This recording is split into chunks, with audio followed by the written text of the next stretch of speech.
You can train every single day and not make any progress, and you can train every single day and lose progress. Because let's be honest, these human bodies, they work in funky ways. We have an operating system that we don't even fully understand yet, and we wonder why humans are so whack. And it can be very demotivating to be sacrificing your knees, your lungs, your ankles, and you look at the numbers and they just go, no. So in today's video, I want to address that. Because I was making great progress in the gym in the last few months, my gym plan and I, we were having a great relationship. We were doing everything together. But then one day, we just stopped growing together and it became really toxic. So we broke up and I had to look for a new plan. It was the plan's fault, not mine. At the end of 2025, I set 3 goals for myself. I wanted to be able to deadlift 110 kilos, squat 110 kilos, and bench 55 kilos. And I wanted to be able to do all of this by the end of March 2026. Now the plan was simple. For each of these 3 compound lifts, I would do 4 sets each, and every other exercise that I would do in the gym, I would do 2 sets of those. So I used to go to the gym 3 times a week, and I had 1 compound lift per day, and every other exercise was just a secondary exercise to help complement the compound lift that I was doing. And the reason I used to do 2 sets of all the other exercises is because I wanted to be able to push to failure, but then keep it as low volume as possible. So I did it for 2.5 months and it was going really well. But then after that, I started having friendlies on the weekend. And that is when I started seeing my progress drop. I couldn't lift the same weights anymore. I was tired and the bar just wouldn't move off the ground. And so I knew that the plan had to change. I had to take a different approach. And once I did take a different approach, I started seeing progress again. I ended March with a deadlift of 90 kilos, a squat of 80 kilos, and a bench press of 40 kilos. Not exactly the numbers I wanted, but considering where I was before, this was a huge win for me.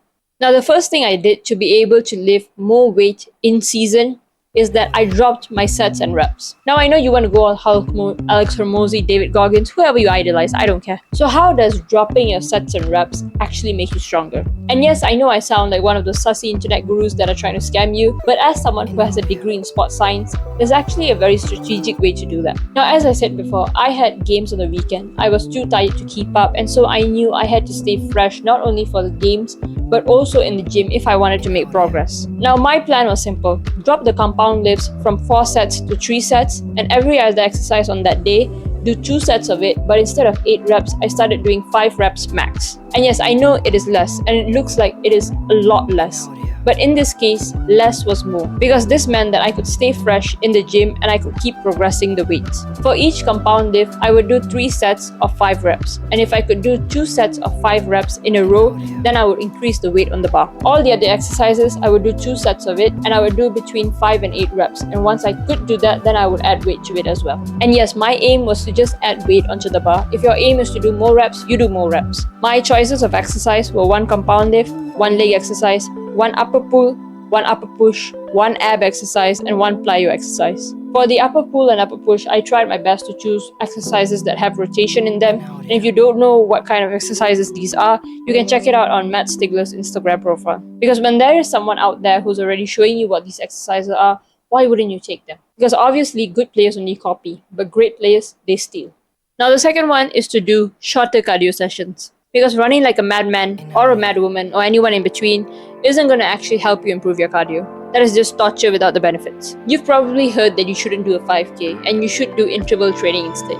But what does that even look like? Is your interval training even football specific? Are you even doing it hard enough that it's actually going to help improve your fitness? In season, it's actually a lot harder to do fitness sessions because you're trying to recover from your match day and you don't want to get overly fatigued. And that's why keeping them short is so useful. Because unless you're David Goggins, I doubt that you like running in a straight line for an hour. Now, what I like to do is 20 to 30 minutes of cardio max, and if you do it right, you will see progress. I usually do 2 sessions a week, 20 to 30 minutes each, and I do still see progress in my fitness. My favorite one is to run either 100 or 200 meters. So basically you mark out 100 meters and then you run 100 meters in 15 seconds, you rest for 45, you do that 5 times, you rest for 3 minutes after you finish the 5, and then you repeat that for 2 to 3 sets. And it's the same for the 200 meters, except you aim to complete it within 30 to 35 seconds, you rest for 90 seconds, and then over time, you try to reduce the rest times on each of these exercises. They're short, they're bitter, they're painful. The holy trinity to get fitter. Now the third one, your training needs to be hard. Now I know earlier I said to do the easier stuff, and now I'm telling you to do the hard stuff, and come to think about it, I do sound like a walking contradiction.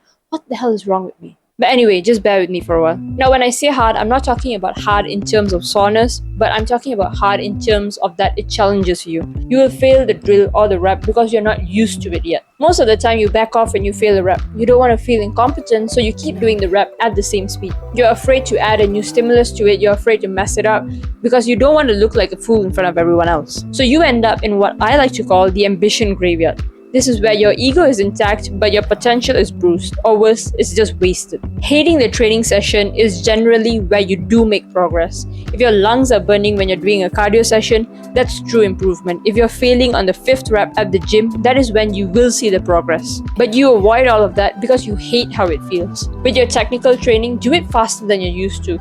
Go full-blown Sonic the Hedgehog mode on it. Turn on the jets, fall flat on your face, and then adjust. But once you do fall flat on your face, don't be afraid, because it's very easy to pull the lever all the way back.